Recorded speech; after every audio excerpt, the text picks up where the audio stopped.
Hi, my name's Carolyn and I live in Canada. And this has been a dream of mine coming to Nepal that I've had for over 20 years. I decided to choose Raj from Getaway Nepal Adventures because we seem to have an understanding of what I'm looking for on this journey. I was very happy to turn my trip into a 22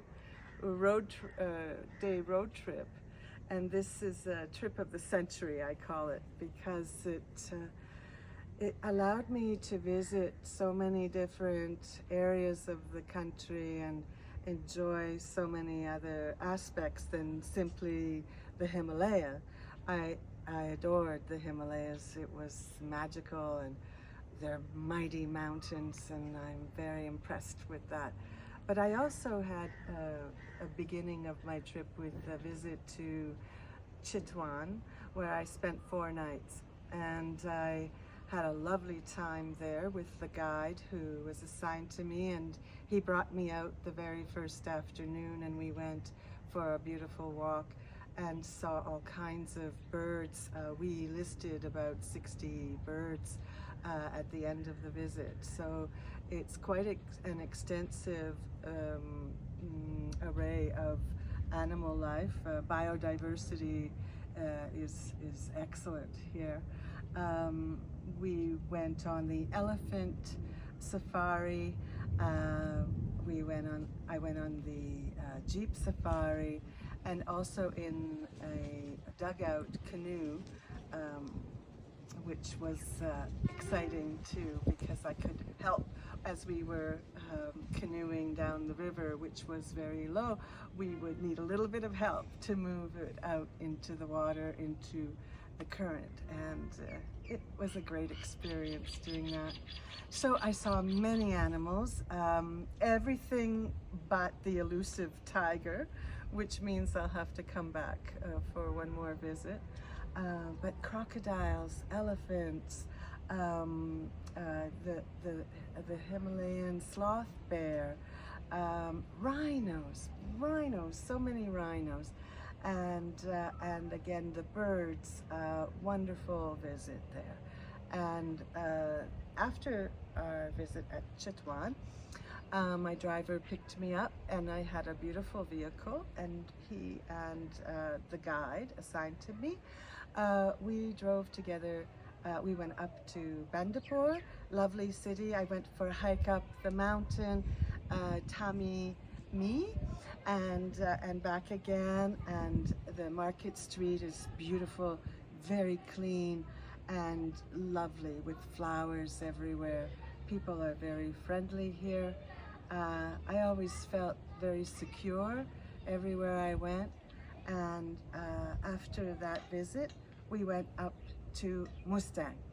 And the drive to Mustang was rocky, to say the least, and dusty, but filled with adventure. We saw these small villages, Marfa, beautiful stone structures with wood piles on the rooftops. Very rustic, very simple, but charming, and again with wonderful hospitality.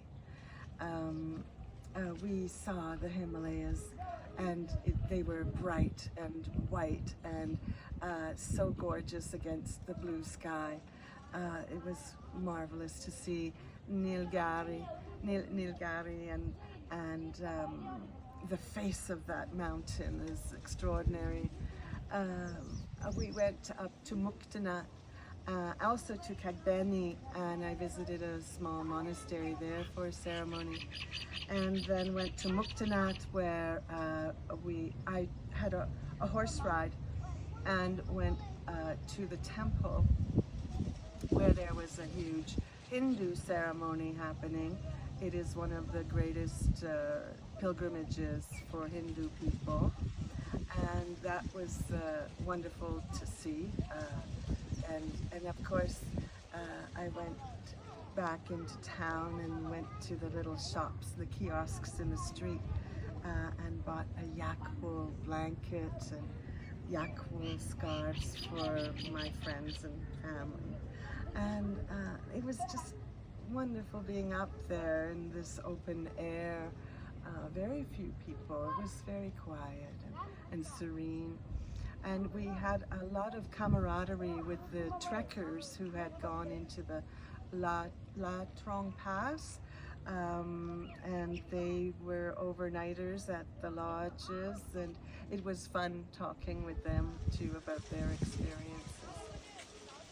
After leaving Mustang, we went to Tatopani, and there I dipped in the mineral baths, which is hot water, and there were two large pools there.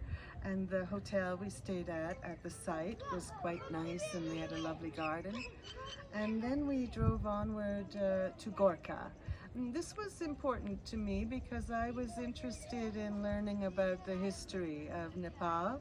And there they have the palace of the first king of Nepal, and so that was fascinating to visit, with the stone, which is bricks that are Nawari in style, all orange bricks it seems, like terracotta, and beautiful woodwork around the windows. There were carvings of so many different shapes and deities as well. After Gorkha, we visited two other palace villages, Nuarkot and Nogarkot. And then after that, we were welcomed by Raj and in Bhaktapur. Bhaktapur was amazing. It is almost like Venice, except it doesn't have canals. There are just wonderful structures, one after another. Of course, there was some sad restoration that needed to be done because of the past earthquake, which occurred in 2015.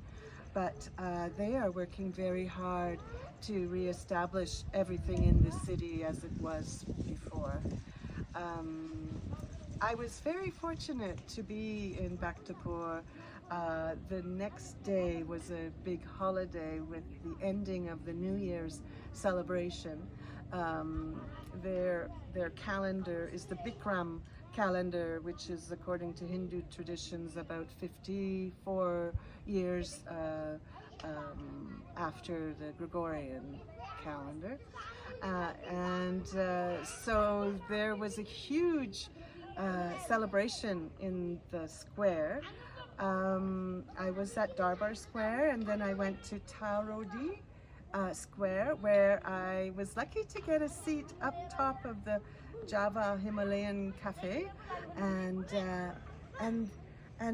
while sitting there, the masses of people started to flow into the square, and then they started to pull like a tug of war, this giant chariot, which was symbolic, I guess, of the new year, or having to do with the royal family. And I loved this. It was very exciting and safe to be among the crowd where I was anyway. It was upstairs, and I really did enjoy that time. I also went to Dattatreya Square the next day, which was lovely, and there's a beautiful line of buildings and a spice and tea shop. There's some restaurants. There's a very good cafe where they serve Gorkha strong beer, which was delicious. And yeah, so this was a very nice visit I had in Bhaktapur.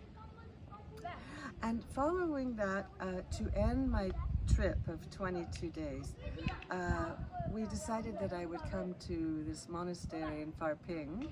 It's the Naudo Monastery, and I was fortunate to go to the ceremony in the morning and in the evening.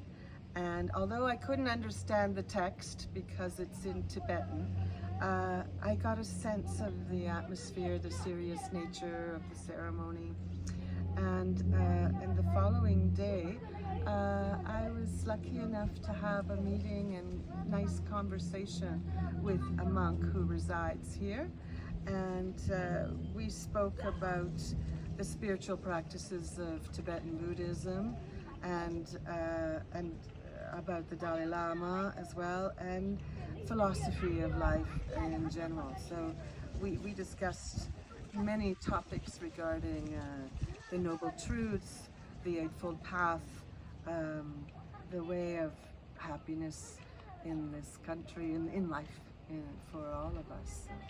So, I have to thank Raj for this quiet conclusion to my trip, which was very meaningful, especially for people who are more introspective, who love their time away to watch the birds soar in the sky and hear the children play in the streets. So, thank you. I hope you come to Nepal. I hope you have a chance to visit the monastery, and indeed you will be in good hands if Raj designs the trip for you.